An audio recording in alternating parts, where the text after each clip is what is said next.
Well, hello and welcome to Business 360. I'm Ashmit Kumar, and here are the headlines that we're tracking this evening.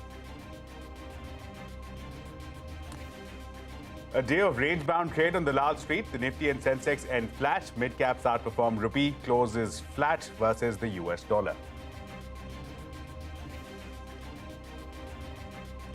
A special court extends CBI custody of former ICICI Bank CEO Chanda Kochhar, her husband Deepak Kochhar, and Videocon Group founder Venugopal Dut till tomorrow.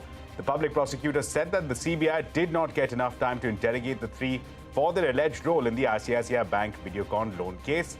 Both Dut and Chanda Kochhar's lawyers argued that prosecution should show some progress before seeking extension of custody.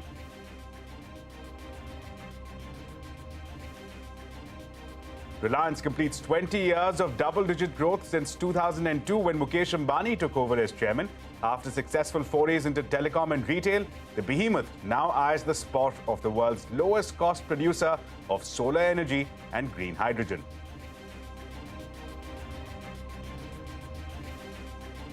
More than 50 flights were delayed and over 25 cancelled at Delhi International Airport due to low visibility.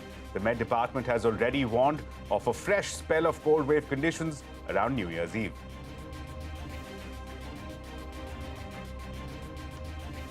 The government steps in as complaints over instances of call drops increase. The Telecom Department calls for a closed-door meeting with telecom companies, raises concerns over quality of service.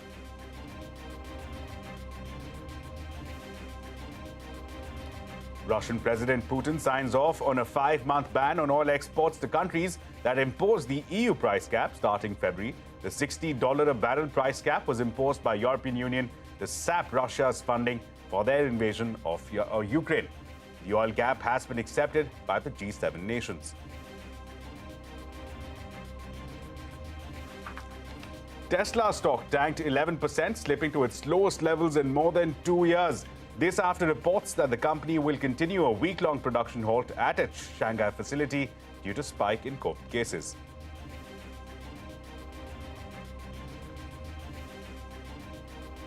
Well, let's begin with the day's market action. A range-bound session saw Nifty and the Sensex end flat, but with a slight negative bias. Nifty Bank fell in line with the benchmarks, but mid-caps performed much better. PSU banks led from the front. Prashant Nair now joins us with more details. Prashant, take us through the day's market action. After 2 days of very strong pullback, the market consolidating a little bit. The Nifty ending down by about 20-25 points, but not before kind of knocking into an important level, which I'll come to in a bit. The banks also corrected a little bit more than the Nifty. Sectorally, there wasn't really one big pocket of gain or losses. It was more kind of distributed. Large cap gains coming through in names like Titan, Mahindra & Mahindra, Power Grid and Maruti. Actually, only 4 Nifty stocks ending with gains of more than 1%. Losses coming through, again, nothing large, but Bharti, Apollo Hospitals, Bajaj Finserv are names which lost in today's session. Broader markets, I mean, a little bit here, a little bit there. No directional move on the mid-cap and the small-cap indices. Market breadth, though, was positive, but not, I mean, in a huge way. Mid-cap gains, fertilizer stocks, as you can see on your screen, RCF, FACT, etc., did very well. GIC RE is come back into rotation. Adani Total, Ircon, you had Indian Pesticides, Lodha, which is Macrotech developer, Saregama and Devyani Foods, if I can name those which moved higher on the back of stronger volumes. PSU banks have had it very volatile. And today, in the last 30 minutes, they sold off quite aggressively. So IOB, Union Bank, Bank of India, actually, if you look at the Nifty PSU Bank Index, it's a sharp fall between 3 and 3:30 today. As I said, the Nifty's had a quiet session, much needed after all of the volatility the last 4 days. Thursday and Friday last week when the markets corrected. And of course, the bounce we had over Tuesday and Monday and Tuesday. Today was quieter. The Nifty is also left off after hitting the trend line all the way from June lows, which is at 18,170, which becomes the immediate level to take out on the upside if the market has got to do more from here on. Back to you. Right, Prashant, thanks a lot for that update. But in keeping with action from Mumbai, a special court extended CBI custody of former ICICI Bank CEO Chanda Kochhar, her husband Deepak Kochhar, and Videocon Group founder Venugopal Dut till tomorrow. The public prosecutor said that the CBI did not get enough time to interrogate the three for their alleged role in the ICICI Bank-Videocon loan case. Sandhya Gora now joins us for more. Sandhya, tell us, will these 24 hours be enough? Another hearing expected tomorrow? See, that's something CBI is likely to answer tomorrow. Today, specifically, when defense counsels were arguing their case, they specifically asked that where is the progress, because CBI will have to show some sort of progress in order to seek further custody. Even the court also asked CBI what happened when CBI had the custody of all these three accused for last 72 hours. To that, CBI responded and said that the agency didn't get enough time to properly interrogate these people. Confrontation happened, but properly CBI couldn't continue the confrontation. Now, what we have gathered from our sources, and this is exclusive information which CNBC-TV18 has accessed, when CBI had the custody of all these three accused, CBI confronted all three of them. And see, if we want to see, the bone of contention here is that rupees 64 crore, which were transferred by Videocon group of companies to Deepak Kocher's firm, New Power Private Limited, Renewables Private Limited. And now why this amount is important? Because it was on 7th of September 2009 that ICICI Bank dispersed a loan of 300 crore rupees to Videocon International Group company, and immediately within 24 hours, the very next day, an amount of 64 crore was transferred from Videocon International to Deepak Kocher's firm. Now, according to CBI, this 64 crore rupee, this amount was actually a kickback which Chanda Kocher received in exchange of disbursing that loan. That's the illegal gratification. And this is where the angle of quid pro quo is there. But when the agency confronted these three accused, all three of them denied any quid pro quo angle there. And also, apart from that, Kochers told the agency that there was no question of repaying that money back to Venugopal Dhoot or Videocon for that matter, because that was not some loan, that was actually a genuine investment, a genuine business investment which the Videocon group of companies made in Deepak Kocher's firm. When Chanda Kocher was asked about her role in this entire disbursement of loan and how this amount went to her husband's company, to that she said that her husband and she herself, they did not interfere in each other's work, each other's profile, each other's work. So that's why she had no idea. She wasn't even aware that such an amount was transferred by Venugopal Dhoot to her firm, her husband's firm. And now tomorrow, CBI is likely to tell the court that what kind of progress the agency could make in these 24 hours. Right, Sandhya, thanks a lot for that update. An interesting day ahead for you. Let's shift focus now to Delhi. Flight operations were disrupted at the Delhi International Airport due to thick fog impacting visibility. Now, close to 100 flights impacted as Delhi, along with northern India, grapples with the cold wave conditions. Danish Anand now joins us with the latest. Danish, take us through the situation at the Delhi airport. Well, due to the foggy weather condition in the northern part of the country, several flight operations were impacted at the Delhi airport.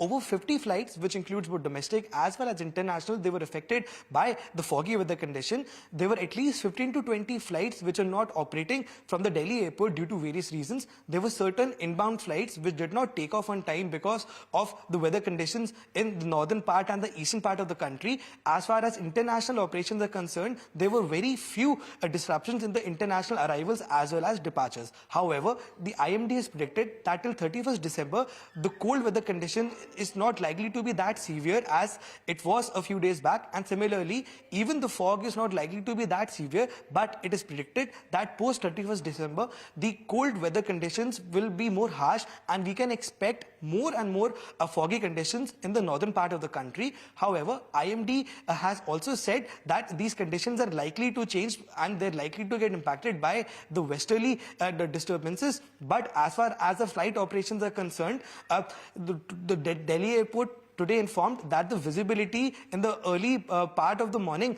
was around 500 meters, and as the day progressed, the visibility in the Delhi airport also improved. So all in all, if we see, the harsh cold winter condition as well as the foggy condition is likely to make a comeback post the 31st December. Right, Danish, thanks a lot for that. Now, Reliance Industries has completed 20 years of double-digit growth since 2002, when Mukesh Ambani took over as the chairman. Now, after successful forays into telecom and retail, the behemoth is now eyeing the spot of the world's lowest-cost producer of solar energy and green hydrogen. Sonia Shenoy is standing by to walk us through Reliance's landmark journey under Mukesh Ambani over the past 2 decades. Well, the year 2022 marks 2 decades of Mukesh Ambani's leadership at Reliance Industries. We take you through his journey and the exponential growth the group has seen over the last 2 decades. Let's throw it way back to July 2002 when 45-year-old Mukesh Ambani took over Reliance Industries after the demise of his father, late Shri Dhirubhai Ambani. Since then, Reliance has achieved consistent and strong double-digit growth.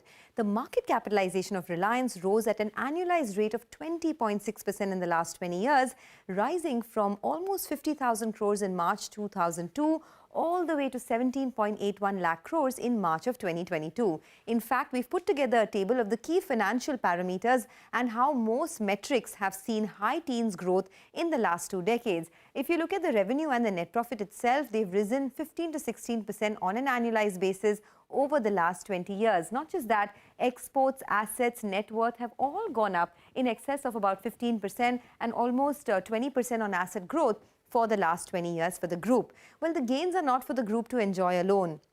Reliance has successfully and consistently generated wealth for investors. Reliance added 17.5 lakh crores to investor wealth in just the last 2 decades, adding an average of 87,000 crores to investor wealth every single year. Also, Reliance has displayed agility and relevance by investing in new and upcoming businesses.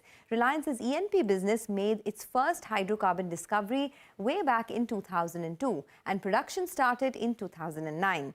After that, Reliance Retail started its operations as well, and in 2016, the big breakthrough came in when Reliance entered the highly competitive telecom industry. Reliance Jio started operations in 2016, and this led to the cost of data per GB falling from 500 rupees in India to 12 rupees post the launch of Jio.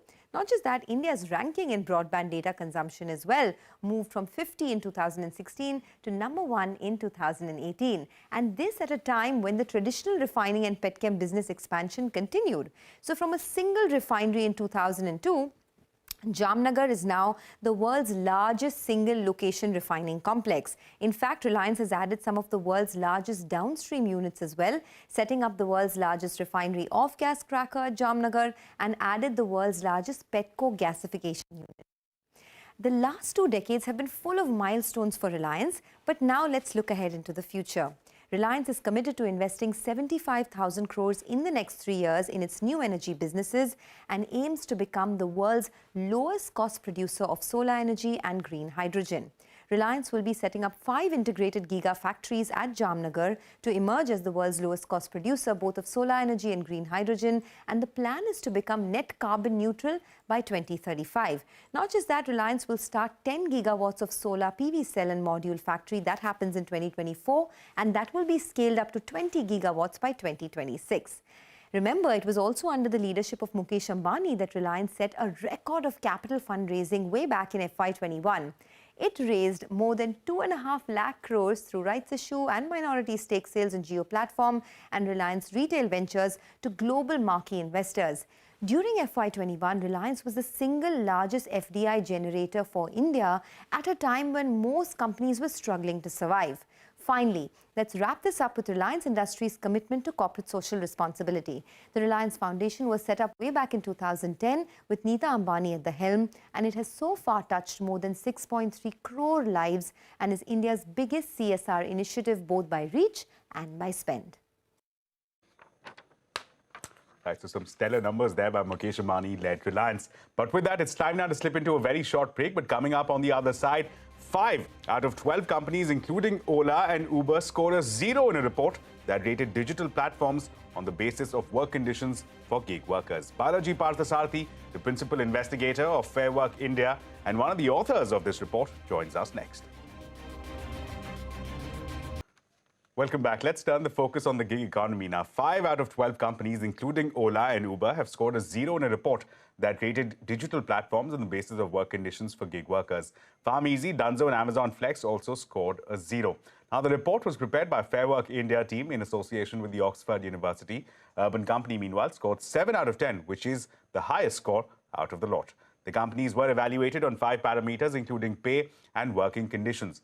I'm now joined by Professor Balaji Parthasarathy, Principal Investigator at Fair Work India and one of the authors of this report. He's also a professor at the International Institute of Information Technology, Bangalore. Professor, thank you so much for joining us. First question, Uber, by its own claims, says it's the largest employer after the army and the railways.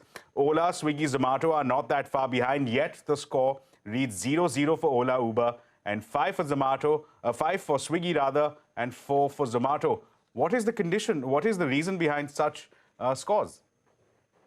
Well, to be sure, I mean, there might be large platforms offering work opportunities for a large number of workers.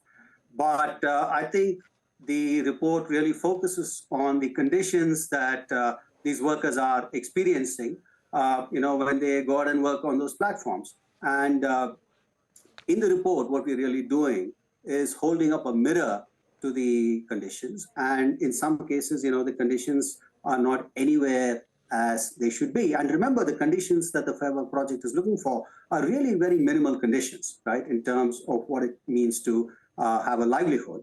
And that's where I think many of the platforms have been very unsatisfactory. Sure. Professor, let me ask you a supplementary question. Very recently, we've also seen a petition that is filed before the Apex Court. That petition has been filed by the Indian Federation of App-Based Workers. As per their petition itself, in their words, they're saying that the work is tantamount to quote-unquote exploitation through forced labor. From your reading of the situation, does that appear to be the situation on the ground with very limited benefits being extended to such gig workers? Yeah, see, I think the larger issue here is that the opportunities on platforms are often projected as, one which are characterized by flexibility, where workers can come on when they want, work for as many hours as they feel it's necessary, and then make all the money that they would like to do. But I think the larger issue here is that if you pay close attention to the actual conditions that workers experience, what flexibility really means is sort of really controlled by the platforms, right? There is a significant asymmetry between workers who are actually considered, independent contractors or partners, or in some cases even the termed entrepreneurs, versus, technologically powerful and sort of financially deep-pocketed platforms. And because of this sort of asymmetry or sort of between the platforms and individual workers, you find that what actually, how sort of flexibility is actually plays out in practice is something that the platforms tend to control. And this is a sort of a primary reason, as we've highlighted in the report, why you see these conditions. Now, what kind of adjectives you want to add to that, that's a separate issue. But I think what we're really trying to do is to show the reality of what the conditions that workers face. Sure. And I must sort of also quickly add that I'm Professor, one of the yeah, please go ahead. I understand. Of course, the petition is still sub judice, so we'll limit our conversation on that. But let's move forward. One of the concerns that emerged as a part of this report was that there is a noticeable hesitancy on part of a majority of these platforms in either negotiating or even acknowledging or recognizing collective bodies that represent such gig workers. Why is that? Why is there such hesitancy? See, again, it goes back to the point that these workers sort of are in a sort of a legal gray zone. They are considered independent contractors or partners, like I mentioned earlier, and the platforms say that if they are independent contractors and partners, they're not really employees or people whom we would like to sort of negotiate with or we need to negotiate with. It can be on a one-on-one basis. Right, and as a result, there is absolute reluctance on the part of platforms to sort of sit down, listen to a collective voice, listen to more often than not legitimate collective concerns that workers might have. Sure. Professor, very recently we interacted with a very senior executive of Uber, Tony West. Tony highlighted that often employment is seen as a binary of either being a contract worker or on the other extreme being a regular employee associated with the company.